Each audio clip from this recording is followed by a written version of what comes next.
Terima kasih. Jadi operasi gabungan ini dalam rangka untuk mencegah adanya kriminalitas. Jadi kita semuanya preventif juga agar masyarakat dapat tertib juga, masyarakat merasakan kenyamanan juga dan aman di jalan. Ini kan selama ini kan Komandan Kapolri pernah mengeluarkan bahwa kita udah ada orang masuk katanya teroris itu. Apa ada sangkut pautnya dengan razia ini, Pak?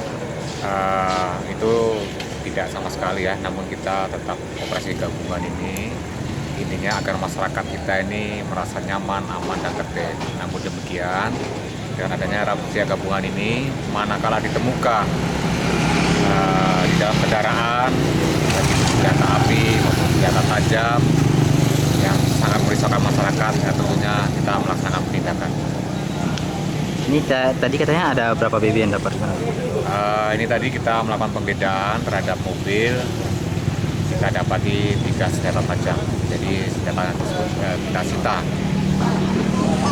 Apa dikira benda tersebut ada sangkut pautnya atau apa memang bawaan masyarakat sendiri gimana? Oh tidak, jadi benda atau sajam tersebut tidak ada sangkut pautnya dengan tindak pidana.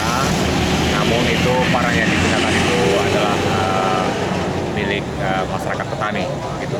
Namun demikian untuk keamanan kita melaksanakan penyitaan karena ditemukan di dalam mobil. Dan mengenai katanya ada atribut-atribut Pak dari TNI tadi yang pengakuan ini. Oh tidak ada sama sekali. Oke.